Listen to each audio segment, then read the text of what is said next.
वर्ष का कारावास, हाँ सही सुन रहे हैं आप, 2 वर्ष का कारावास होता है जब उत्खनन करता है तो जो मिट्टी के बर्तन पाए जाते हैं, फिलहाल उसी को मृदभांड कहा जाता है। जो लाख रुपए का जुर्माना भी हो सकता है।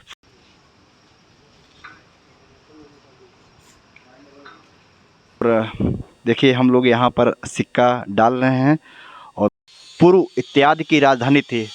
अनुश्रुतियों के इनके कृपा महंत श्री महावीर दास जी जो 1905 से 1931 इन्होंने इसकी देखरेख की।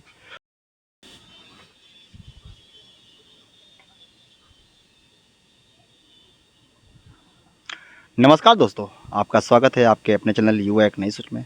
दोस्तों अभी हम प्रयागराज में हैं और प्रयागराज के एक ऐसे क्षेत्र में हैं जो एक कौतूहल का विषय बना हुआ है। जी हाँ दोस्तों, हम बात कर रहे हैं पुरानी झूसी में बसे एक ऐसे किले का जो कि उल्टे किले के नाम से जाना जाता है और यह इतना प्राचीन है आपको शायद जानकर हैरानी होगी। जी हाँ दोस्तों, यह गुप्त काल का एक ऐसा उल्टा किला है, शायद हम आपको दिखा सकें तो आप देख सकते हैं। यह जो यहाँ के देख रेख महंत करते हैं उन्हीं के द्वारा बनाया गया स्थान है।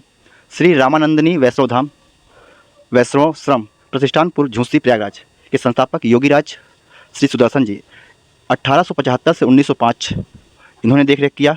उसके बाद इनके कृपा महंत श्री महावीर दास जी जो 1905 से 1931 इन्होंने इसकी देख रेख की। उसके बाद श्री भारत दास जी जो 1931 से 1980 तक इन्होंने देख रेख की। उसके बाद महंत श्री बालकृष्ण दास जी जो 1980 से 2015 तक देख रेख कर रहे हैं। फिलहाल अभी हम बात कर रहे हैं जो समुद्रगुप्त ने इसका जो निर्माण कराया है, ये भारत में ऐसे 5 जगह पर निर्माण कराया गया है जिसमें से एक प्रयागराज के शहर से पूर्वी छोर पर शास्त्री ब्रिज के दाहिने बाएं छोर पर यह स्थित है उल्टा किला। तो आज हम आपको एक ऐसे किले के बारे में जानकारी देने जा रहे हैं जो शायद आपको या झूसी क्षेत्र में बहुत से ऐसे तमाम लोग हैं जिनको यह जानकारी नहीं होगी। फिलहाल आइए हम अंदर से आपको दिखाते हैं कि यह कितना भव्य और कितना अलौकिक है। यह जो समुद्रकूप है, यह समुद्रगुप्त ने इसका निर्माण कराया था। इसकी पौराणिक कथा यह है कि यह समुद्र से जुड़ा हुआ है। इसमें जो इसका पानी है फिलहाल वह न तो कम होता है न तो ज़्यादा होता है, पानी स्थिर बना रहता है। और इसकी एक और भी रोचक तथ्य या जानकारी कहें तो इसमें लोग अपनी मान्यताएं मानते हैं और इसमें सिक्का फेंकते हैं तो सिक्का पानी पे तैरता रहता है। अगर आप साइंस के या विज्ञान के छात्र हैं तो अगर आप पानी में कोई सिक्का डालते हैं तो शायद पानी में डूब जाता होगा। फिलहाल अगर आप इसमें सिक्का डालेंगे तो आपको दिखता रहेगा। तो आइए हम आपको पास से दिखाते हैं। फिलहाल अभी आप देख सकते हैं श्री रामानंदनी वैष्णोधाम आश्रम समुद्रगुप्त श्री श्री 108 महंत बाल कृष्ण दास जी महाराज। अभी हम गेट में प्रवेश करते हैं और हमारे सहयोगी अमित जी आइए चलते हैं अंदर दिखाते हैं। तो अभी हम प्राचीन जो प्रतिष्ठानपुरी जिसे हम झूसी क्षेत्र के नाम से जानते हैं उसका प्राचीन नाम प्रतिष्ठानपुरी कहा जाता है। और अभी हम जब समुद्रकूप के पास पहुँचे हैं तो हमें एक ऐसा साइन बोर्ड दिखा है जिसे हम आपको पढ़ के सुनाते हैं। फिलहाल ये रोचक तत्व शायद ही जो या तो पुराना होगा, जो काफ़ी किताबें पढ़ता होगा, जो मत्स्य पुराण विष्णु पुराण पढ़ा होगा उसको जानकारी होगी, या तो कोई कहीं सुना होगा। फिलहाल हम आपको पढ़ के सुनाते हैं।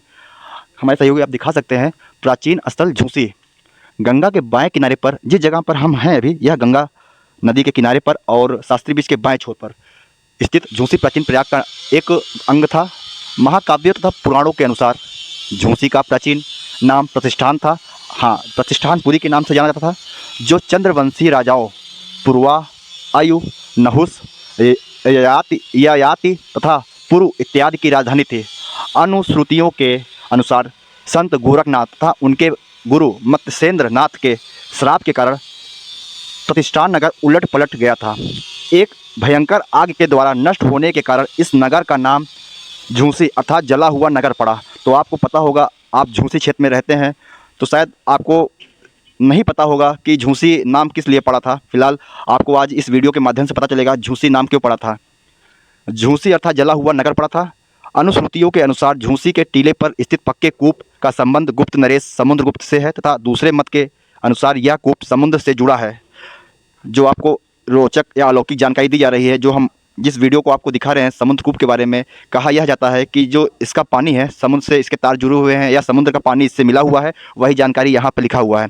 वर्ष 1823 में प्रतिहार नरेश त्रिलोचन पाल का 1027 ईस्वी सदी का ताम्रपत्र प्राप्त हुआ था, जिसमें त्रिलोचन पाल द्वारा प्रतिष्ठान के ब्राह्मणों को कुछ ग्राम दान में देने का उल्लेख है।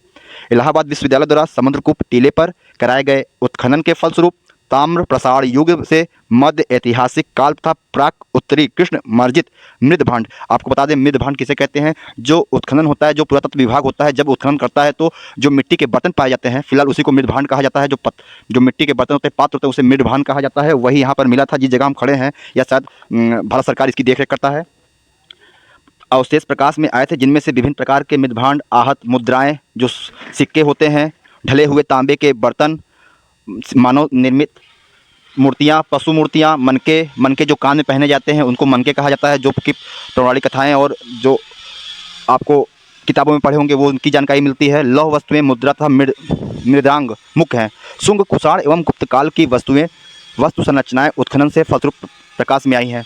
तो आप देख सकते हैं किस प्रकार से इसमें अनेक तथ्य दिए गए हैं। तो अभी हम जस्ट हमारे सामने समुद्रकूप है, तो आपको ये जो रोचक तथ्य है इसकी जानकारी आपको हमने दे दिया है। ये झूसी नाम क्यों पड़ा है, अगर आप झूसी क्षेत्र में हैं तो आपको पता चल गया होगा कि झूसी नाम क्यों पड़ा था। फिलहाल आइए हम आपको समुद्रकूप का दर्शन कराते हैं, क्योंकि यह आर्चनुमा एक द्वार बनाया गया है। तो देख सकते हैं किस प्रकार से यहाँ समुद्रकूप बना हुआ है। तो हमारे सहयोगी आइए दिखाते हैं समुद्रकूप। आप देख रहे हैं जो यह समुद्रकूप है, यहाँ पर शिव की प्रतिमा, भगवान शिव की प्रतिमा भी है और महाराज नंदी हैं, ऐसे तमाम देवी देवताएं और पद चिन्ह बनाए गए हैं। आप देख सकते हैं यह जो स्थान है सनातन धर्म का प्रतीक माना जाता है और कई सालों से यहाँ पर पौराणिक कथाएं, कई सालों से यहाँ पर भारत सरकार और शासन प्रशासन इसकी देख रेख करता है। आप देख सकते हैं कितना पुराना है। यह लकड़ी के और पत्थर से बनाए गए छत हैं। तो आइए हम दिखाते हैं समुद्रकूप को आपको।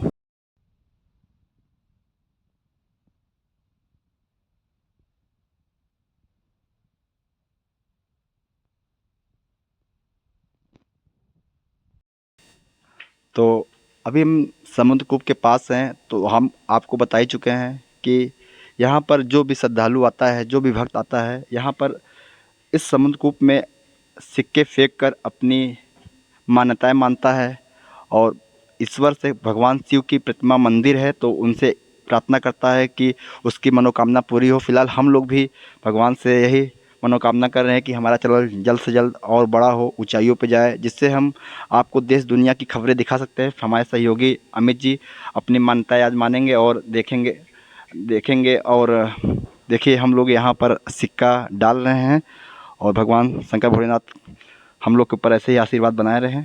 किस प्रकार से सूचना देना चाहते हैं, अगर जो भी श्रद्धालु या भक्तगण या मेले में जो भी आता है तो यहाँ अवश्य घूमने आए। फिलहाल जो यह समुद्रकूप है इसकी सुरक्षा के लिए भारत सरकार ने बहुत सी प्रोटेक्ट करने के लिए इसको बहुत ही कड़े नियम बनाए हुए हैं। आपको हम बता दें, यदि कोई भी इस स्मारक को क्षति पहुंचाता है या नष्ट करता है, विलग अथवा परिवर्तित करता, कुरूप करता, खतरे में डालता या दुरुपयोग करते हुए पाया जाता है अथवा उसके प्रतिसिद्ध विनियमित क्षेत्र में बिना सक्षम प्राधिकारी के पूर्वानुमति के किसी प्रकार के मरम्मत, निर्माण या परिवर्धन, नवीनीकरण आदि करता है तो उसे इस अपकृत्य के लिए 2 वर्ष का कारावास, हाँ सही सुन रहे हैं आप, 2 वर्ष का कारावास व अर्थदंड के रूप में 1 लाख रुपए का जुर्माना भी हो सकता है। फिलहाल जो भी यहाँ पर आए तो आने का सबसे मेन रास्ता है, अगर शहर की ओर से आते हैं तो यह पूर्वी छोर पर,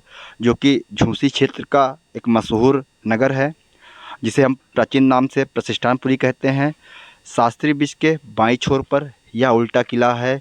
और जानकारी के मुताबिक बता दें कि यह गुप्त शासक। ऐसे तमाम जानकारियों के साथ आपके साथ बने रहेंगे। मैं प्रमोद कुशवाहा, हमारे कैमरा के सहयोगी अमित कुशवाहा, धन्यवाद। बगल में शास्त्री ब्रिज है। तो लगभग हम और अभी 12 वर्षों के बाद भारत के नहीं देख सकते हैं किस प्रकार से यहाँ पर जंगल है और लगभग कराते हैं, दिक्कत नहीं हो रही है, चाहे वह मोटा आदमी हो। बनाया गया है, बनाया क्या ये जो वैसे कहने को तो लोग कहते हैं गंगा जमुना